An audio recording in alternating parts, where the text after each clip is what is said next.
Hey guys, it's Laura here from Wani, and I'm super excited to be talking to Jeff Waters from Annihilator today. Jeff, how are you doing this cold Canadian Friday? Well, I'm super duper excited to talk to a Calgarian and who was at the Calgary Metal Fest, and I am not so super excited about what's happening outside here.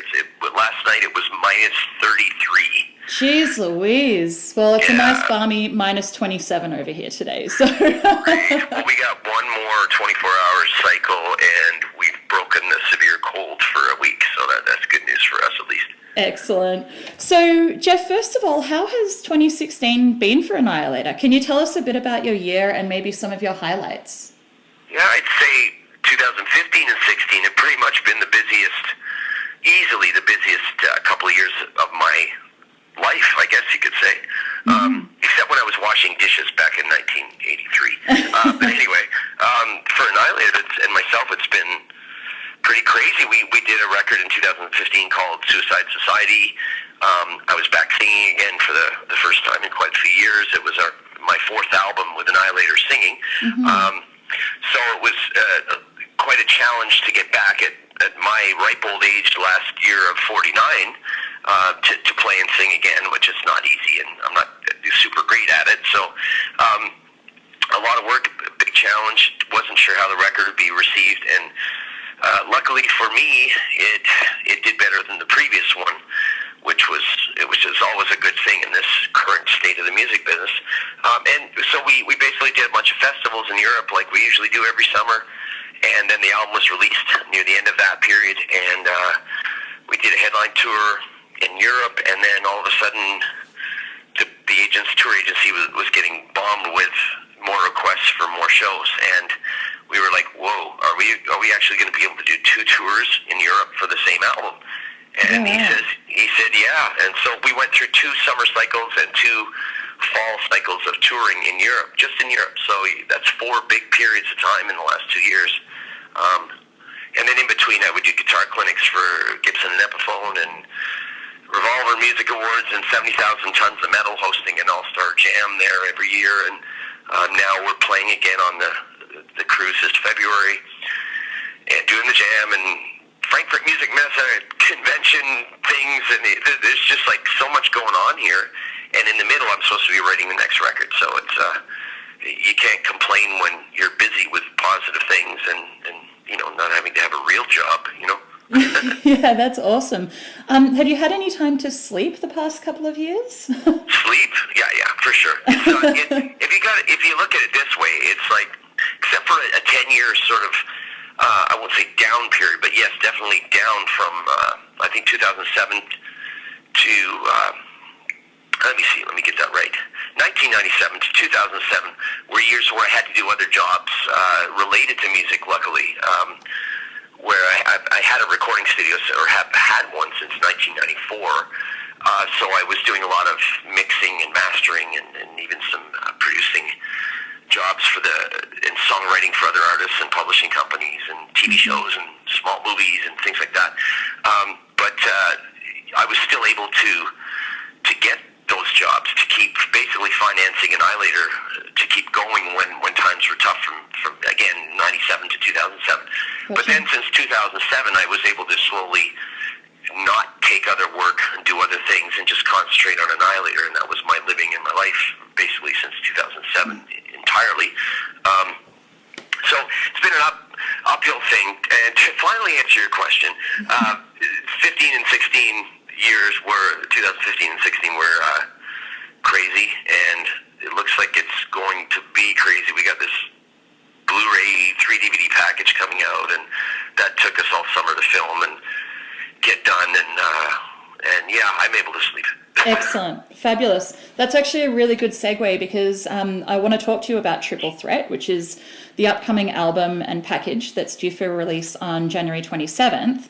Yeah. So Far, Sounds Good to Me was released as a single earlier this month. What's been the general reaction from Annihilator fans so far? Yeah, I think when people realize it's a 3 DVD set and it's not just like, Waters and Company filmed a live concert and here's some boring bonus tracks. It's more of a 3 equally important DVD set with audio discs and all that stuff. So a live acoustic set, mini documentary that's really not like history-based. It's more like the summer of 2016. Yeah.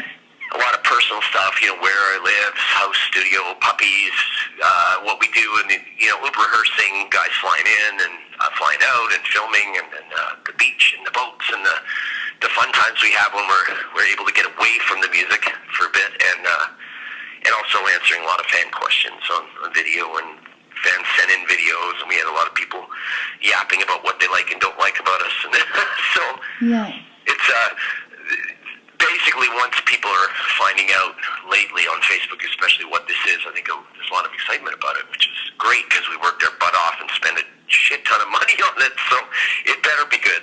Yeah, awesome. At this, for one of the three parts of the albums, I've listened to the live part and the acoustic part, the sessions. So, sort of want to talk to you about the sessions part and how you've chosen to unplug for part of Triple Threat. You did say that the unplugged sessions were one of the band's biggest musical challenges. Could you maybe help me understand why that is? Yeah, well, I mean, our first four records we did were with four different singers, four different lineups, and four different styles of metal music. Basically, the first one was called Alice in Hell in '89. It was like a raw, unproduced thrash metal, raw, thrashy metal album. The second one was our biggest one. It was called Never Neverland, and a year later, and it was still the thrash metal stuff, but with more melody, and the singer was more melodic, and he sang really, really good, and a lot of melody to his voice, and the music brought in a bit of melodic heavy metal influences. The third album is called Set the World on Fire, and that went more along the hard rock, heavy metal commercial side, where we even had ballads and some really soft songs. The fourth one, King of the Kill, was a traditional, 95% traditional 80s melodic heavy metal album, like the Priests, the Maidens, that kind of stuff, with a little bit of thrash thrown in. So you had four albums that were very big albums for us, and once we hit album 3 and 4, we realized those two records had a lot of stuff that, hey, we could actually do an acoustic thing. And remember, the big unplugged stuff was going on around 1990, 91, 92, 93, and MTV Unplugged and stuff like that. But we never actually went for that. We were always kind of like, well, yeah, that's great, but let's move on and do our music and tours. And 2012, around there, I bought the Van Halen release, Different Kind of Truth, with David Lee Roth finally back in the band. And on that CD was 4 bonus video clips, and they were 4 songs, Van Halen songs, in Eddie Van Halen's home studio. David Lee Roth's dog was running around. Everybody was smiling and having a great time, and it was done simply with a couple of cameras and in black and white. And it was just like, to me, that just blew my mind. It was almost better than the CD at that point, because I was watching that more than I was listening to the record for a while. And I thought, wow, I'd love to do something like this in my studio. And I forgot about it. December 2015, our A&R guy calls up and says, who I'd known for years, and he worked at SPV Records before UDR Records, and so he'd signed us to about 4 albums in the past. He said, Jeff, we discussed it at the label, and the boss has totally approved doing some kind of fan package release. And I was saying, well, yeah, but the key word would be fan. We don't really have anything. So, we don't have lots of extra stuff to put together for a fan package. And it's not really a fan package if you just put out a concert or a live show. Like, you could spend a crap load of money, which means borrow a lot of money, to put on a big stage and fire and big production, big lights and all that. And the record company loses money, you're in debt, and fans get something they can get from almost any other band, which is, there's the band in concert, right? So we said, if we're going to do this, we need to do like maybe 3 discs, DVDs, and Blu-ray version, but do 3 separate interesting things. And so we came up with a mini documentary in the summer, film either Calgary Metal Fest or a German festival were on the table, actually. Oh, wow. And then there was the acoustic thing where I said, damn it, I'm going to get my Van Halen out and we're going to do this. And that ended up being a hell of a tough thing to do, because the Van Halen clips were these guys just kicking back and and some of the best musicians in the world and songs being done for fun. And probably because the label said, listen, we need bonus tracks here. Come on, just give us something. And they just looked like they were having a good old time doing it. So that's my idea was the same thing. And it turned out to be 5% fun and 95% pure anxiety, stress, and concentration on the... Oh, wow. We did it. Because we did it all in one take like Van Halen did. But in our case, you got 5 musicians from totally different backgrounds coming together to do something, to play songs that I wrote decades ago, some of them. And boy, it was tough. And one person makes a mistake, and it was usually me. One person would make a mistake, and we'd have to start the whole thing over again. There was no... We all agreed that we're not going to fix this up, or, because it's easy to do that, in studios. So, and, if somebody makes a mistake and their hand falls off the guitar, you can always pan to another camera, and everybody sees it, and then you can fix it in the studio and put the sound back in there that was supposed to be there. So we said, no way, we're going to do this live. And that was good and bad. The good was because it's real and it's honest, and the bad was because, when, for example, if I'm playing some solos, sometimes my fingers are so tired and they can't press on the bloody guitar, so it's a, not really a great solo I was doing on it, but again, it was live. That's exactly what we wanted to do with it. Mm-hmm. Excellent. Have you thought, and I know this might be preempting, everything, because, it's not coming out till the end of January, but have you guys thought about potentially taking the unplugged sound on the road? Yeah, we never actually thought about that. In fact, we never wanted to do it again. Really? No, we were all getting along, but we like at the end of this thing, there was like a couple of camera people, there was some techs, there was 5 of us doing it, and when it was finished on the last night, after going over and over this one song, we were done. We let out this huge, scream, I think all of us did, and 1 or 2 of us felt like passing out, and, some guys that just literally got up out of their chairs and walked to different parts of the house. I mean, a couple of guys stayed downstairs in the studio area and the living room area downstairs. A couple of guys wandered upstairs. You'd see one passed out on one of the bedrooms. One guy lying on the couch upstairs. One guy just sort of hunched over the kitchen counter. It was just like, we're done. And but it was all completely like high fives and bonding thing. We're all hugging each other. Like, we did it. You got through. So that was it. We kind of all just, that was it, right? We hugged up for the rest of the night, and everybody flew back or went home the next day. And we were like, okay, next step. What do we got to think of now? Rehearsals for this and that. We went into rehearsals for the summer festival runs. But none of us ever thought we'd ever do that again. And then all of a sudden the promo starts for this thing. And we've got agents and promoters now asking, are you guys going to do a tour for this with the 5 guys that were in the DVD? And we're like, are you kidding? And then we started thinking about it and going, you know what? I'll call you guys next week. Let's talk about that. It might be a blast, but it just can't. It can't sort of affect the new album we're doing and stuff. It'd have to be something that's not related to that, Yeah, for sure. It would definitely be a very different experience for you guys, but also for the fans, right? Like maybe being in a small little room, quiet room somewhere, or we were thinking a concert if hall. we ever did it, the market, sort of the people that want to hear it would be really and support it at least, so we could get over there. Would be obviously in Europe for us, and so we were thinking on how that might do, and it might be a lot of fun. And we were all laughing because I talked to everybody a while ago, like a week or 2 ago, about this when press were starting to go, the agents were starting to say, are you guys going to tour for this? I just called everybody and said, you wouldn't believe what we're getting asked to possibly do here. And the initial thing was just laughter, and you knew behind the laughter people were going, no way, and then they'd think about it and go, maybe we could do this, Yeah, cool. Well, I hope to see some news on that in the near future, because I think it would be awesome. The acoustic sound brings a different energy to these songs. It's kind of like they've been renewed or recharged.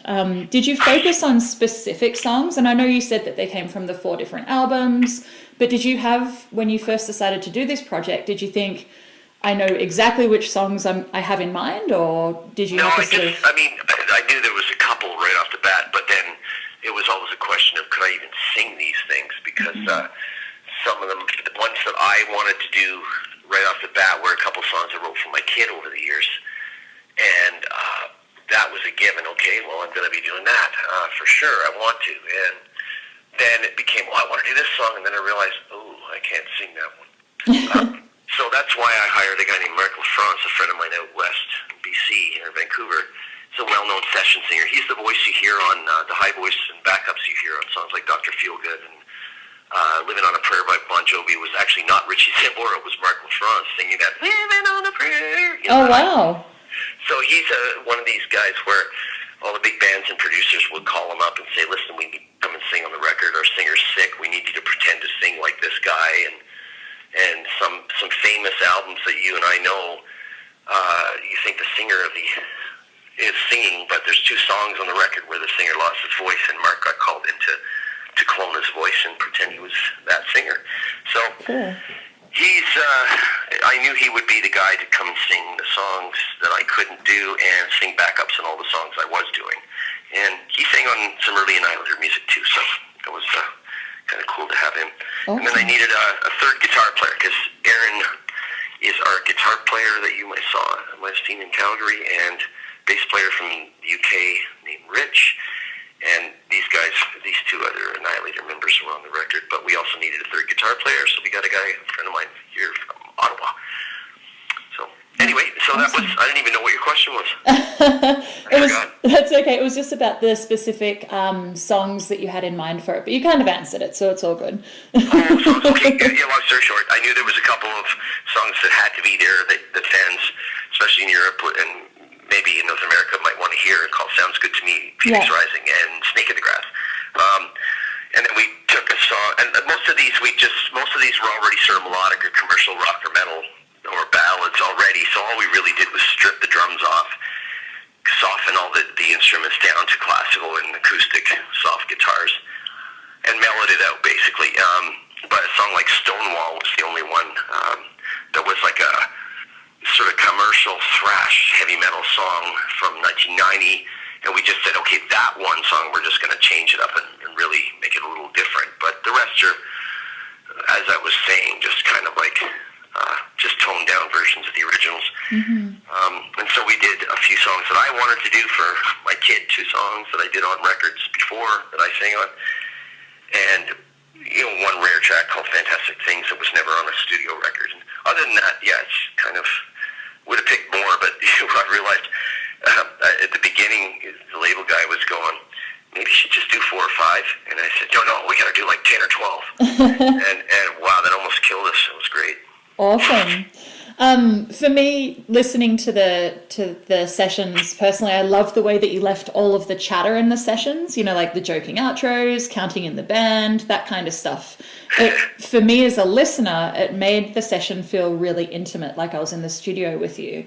Was that intentional, or did that just happen? Yeah, well, sometimes we were just really glad to be done the song, because a lot of times, there's a few songs that were done in 1 or 2 takes, maybe 3 of them, but the rest were, I'd say, 3 to 6 takes, and then there was a couple of songs that would literally go 10 takes. So you're looking at, like, by the time you get to the 8th take, you're so not really, it's not that you're not into the song, you're just so concentrated on not screwing up that by the time you get a take where you go, I think we got it, you're just overjoyed.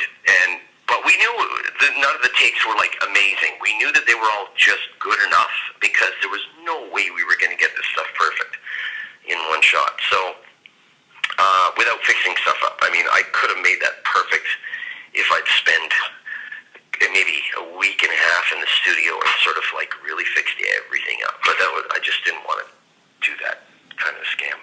You know what I mean? It makes it real, though, and that's the thing that I really appreciated about listening to it. Like studio records are definitely different. I mean, almost all bands. Of course, we do. Like, I never have played a song start to finish on the rhythm guitar in the studio.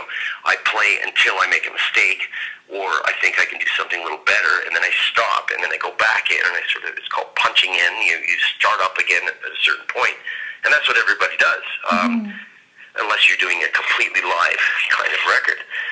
But on this thing, it was just too easy to go back and fix it up, and I thought, you know what? It's kind of like being naked. You're supposed to be a guitar player who's supposed to be good, and here you go with a live thing, and real players will look at it and go, oh, he goofed that note, or oops, he's barely hanging in on that. But that's kind of like, you know what? Eddie Van Halen did the same bloody thing, world's best guitar player in history, and if you see his thing, I realized, you know what? He's making mistakes, and it's a little sloppy or messed here, and that's what's beautiful about it. Yeah, for sure.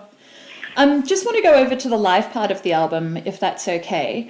So you're releasing your set from Bang Your Head in Germany from 2015. Which was planned to be Calgary. Oh, yeah. You were just saying that was either going to be Calgary or Bang Your Head. And this is interesting because, my question is, you toured a lot in 2015 and this year. And so I would imagine that you would have had a lot of footage from a lot of different festivals. Why did you choose Bang Your Head over the other ones? We got called to this Bang Your Head festival in the summer as a last-minute replacement for one of the headliners. And we were already over there, and we said, sure, let's do it. And the guy at the festival said, we're filming a Twisted Sister live concert tonight. Would you guys like to film your set to use for anything you want and for a smaller cost?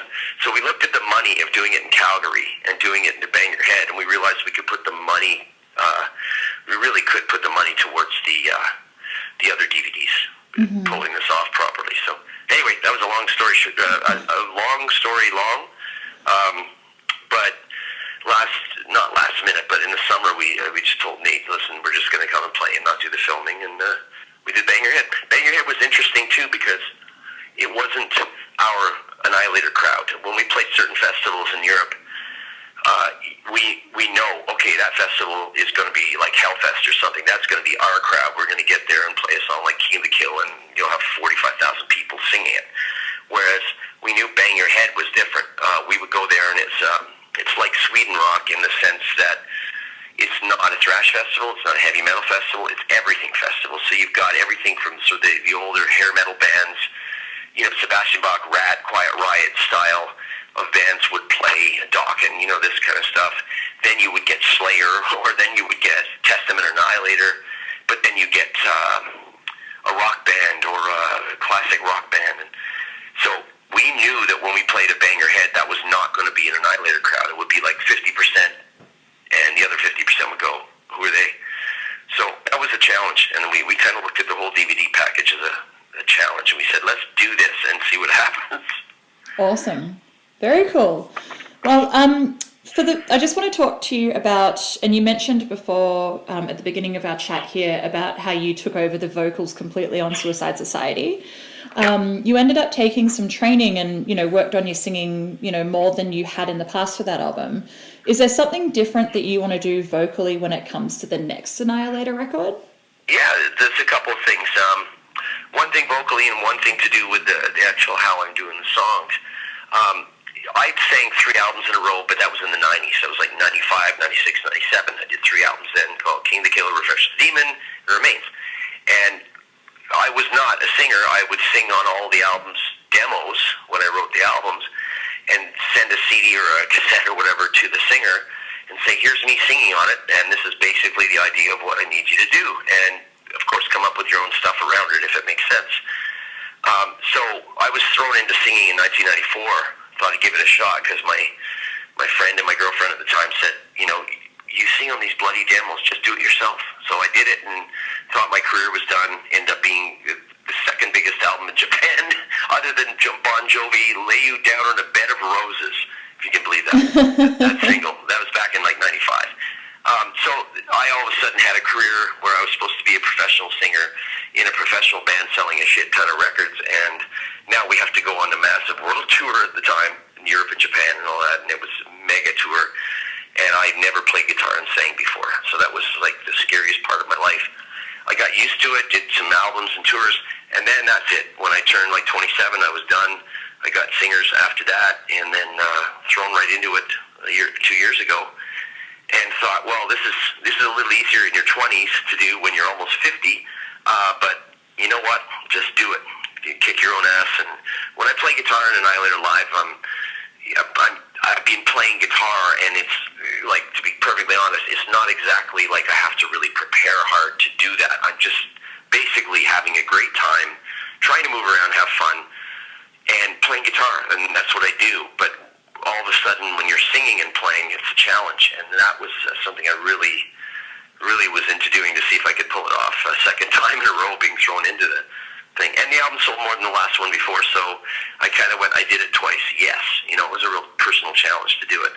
But on the next one, the changes I'm going to make, I only said two things. I've got all these people telling me, you got to go back to this album, or that album, or that album, or that album. You got to do this, you got to do that. And so what I do is block it out. But I've decided I'm going to not worry about catchy commercial choruses. Commercial as in, you remember it, the really, where you intentionally make that chorus the most important part of the song, and you want people to remember that one every time. That kind of is the opposite of what I used to do in the earlier days. The earlier days, I would go, I don't care about the chorus being the main part. I want the whole song to be cool. So therefore, the choruses were not as commercial or catchy. And they remained heavy back then, that the choruses would end up being heavy. Whereas on my Suicide Society record I just did, you could have a heavy song, but then you hit the chorus and you go, whoa, that's pretty mainstream stuff in the choruses. And the other thing was, since I'm such a fan of so many bands, I let myself go a little bit on the last album with being too blatantly obvious about my influences and my musical loves as a fan. So you really heard a song that had a lot of the Master Puppets era music from Metallica. You really heard a Megadeth song on there, and you really heard on my vocals some Hetfield and Mustaine-isms. And I think that was great as a fan to get it out, but I think I need to do more of my own thing on the next record. Cool. Well, just talking about the next record, some of the fans miss the thrashy side of Annihilator from days gone. Do you plan to surprise them with a super thrashy record next year? And if yes, what's the status?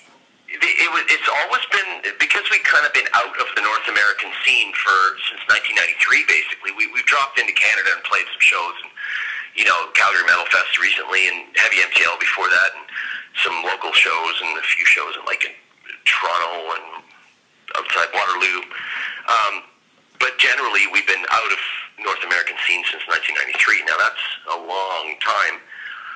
So fans started discovering us, younger fans started discovering us in the late 90s, and then realized, wait a sec, the word Annihilator, that must be a thrash band, and they check it out, and if they catch the right album or song, they're like, oh, this is cool. And if they listen to another one and go, what the hell is that? They're like, is this a ballad about his kid? What is this all about? And there's some goofy, funny, kind of immature songs about craft dinner and chicken and corn, believe it or not. And we have all these different styles, because I was influenced by hard rock, heavy metal, and thrash metal.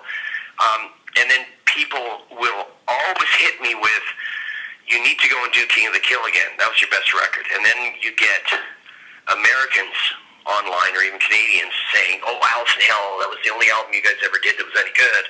And then you got many European countries saying Never Neverland was because that was the biggest album from us, most successful one, sales-wise at least, and touring-wise. And I think personally the best album. Then people are always saying, you got to do that one. And then you get people in Italy and different countries going, no, Set the World on Fire, you did 93, that was your best album. So, and like I think I mentioned already, the first four albums, the ones I just mentioned, were four different singers and four different styles of metal and hard rock music. So which one is the better one? If you ask somebody in one country, you're going to get this album, and you go to the next country, and overwhelmingly, Germany would say something like Never Neverland and King of the Kill, and you go to Italy and Set the World on Fire. Mm-hmm. So it's just, it's just you can't please everybody, and it can drive you nuts. And not only that, when you go back and revisit stuff, I mean, I don't even think the odds are 50-50 that you can go back 20 years or 25 years and recreate what you did then, because you're a totally different person and things going on around you were totally different. There's very few bands in history that can revisit stuff or do that. I mean, Judas Priest actually didn't revisit. They were groundbreaking in the sense that they had this career with British Steel and Killing Machine with Hellbent for Leather on it, and they had Screaming for Vengeance, Defenders of the Faith, Point of Entry. They had all these classic records, some a little better than others in different people's opinions, but then all of a sudden 14 albums into their career, 14 records into their career, they come up with an album called Painkiller that just totally blew everybody's mind and completely just ripped up the whole metal community, as in like, wow, there is hope that a band that's been around for so long can actually pop one of these things out occasionally that is classic. And for me, I just can't go back and revisit in one sense. I mean, that's kind of what Metallica's been doing on Hardwired, and it's hit and miss. And Death Magnetic too, they went back.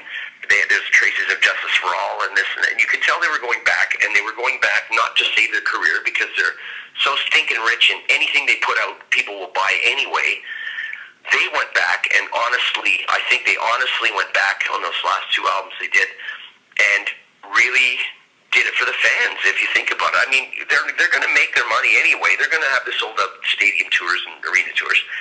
I think they went back musically in the last two records and said, you know, listen, this is why the fans love this in the beginning, and they're incorporating that into where they are right now.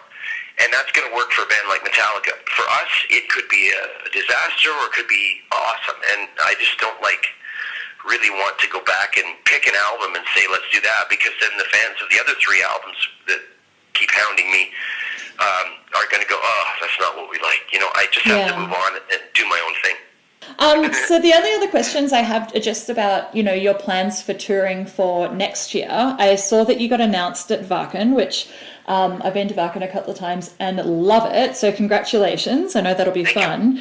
Do you plan to tie that in with any other European dates? Yeah, we're going to, the agents just fielding offers and stuff. Well, I think we have about 6 or 7 that we're confirmed with now that they don't usually like to announce this far in advance. So awesome. Yeah, we're just, you know, just trying to put it together. I mean, it's been great for the last three or 4 years, and especially the last 2, because now it's kind of, you're living like, well, you never take things for granted, and anything could happen, from health to world events to just anything. But we're kind of a shoe-in for things like the 70,000 tons of metal and the Wacken and the summer festival stuff. You know, it's just like you go, okay, we're doing festivals this summer, even before we've looked at them. But that's like a total exciting part of the career when you're actually at the point where you're not struggling to get these things. Yeah, for sure. Awesome. But yeah, that's it. We're just going to try and ram as much as we can then. And I want to actually have a little bit of time in Canada to have a vacation out west in BC. Awesome. It would be my first, you know, vacation in a hell of a long time. But as I keep planning the dates, the agent comes up and says, hey, there's a festival in Spain that would like you. You know, it's like, okay, yeah, I know. And I guess a selfish question for me, Jeff, can we expect to see you back in Calgary anytime soon? Yeah, well, I always say this, but I'm trying to actually plan a Canadian tour, and I was looking at June. So awesome. And I don't know if that's even a good time to do it here, but Calgary fans, take note. Yeah, I hope we can pull that tour off. Or just what I'm doing is, you know, agencies and labels and stuff here have never really been interested in us for a long time. So I realized with, you know, when we played Calgary with Nate, him and I sat down, and he's actually the one that said, "Why in the hell do you need an agency?" And I go, "Well, you might have a point." He goes, "Jeff, all the clubs that play metal and the bigger halls that play metal shows, they know you. So why don't you just call them direct, and you don't have to pay an agent this ridiculous fee to do nothing for you, and you don't need a label to help promote it. The clubs will probably, you know, subtract a little bit of you could make a deal where you subtract a little bit of your fee to put it into promotion, and word of mouth underground true metal fans and the internet should do. We did a show in Quebec City, and I was really worried that nobody would show up, and we sold it out in 10 minutes. So it was like, okay, maybe we better do this before I die. That's awesome. Cool. Well, I hope that comes out. I'll be watching to see when that gets confirmed, because I know that you get the first interview because you'll be a veteran at that. Awesome. Jeff, is there anything else that you'd like to add before we sign off here? No, just, if you haven't heard of Annihilator, that's totally understandable. Check it out. At least give it a try, and this triple threat package would be great to see stuff. But if you're a fan of the band or sort of like the band, I think you're really going to love this DVD Blu-ray package. But if you don't really know the band or whatever, ignore most of the stuff you see on Wikipedia and all the misinformation out there. Just go buy a record called Never Neverland, King of the Kill, and Schizo Deluxe. If you get those three things, then you'll sort of get an idea of what we're about. That's so awesome. Just a reminder to everyone that Triple Threat comes out on the 27th of January next year. For more info, please head over to www.udr-music.com or annihilatormetal.com. Jeff, thank you so much for your time today. It's been an absolute pleasure chatting with you. Yeah, you too. Thank you so much. And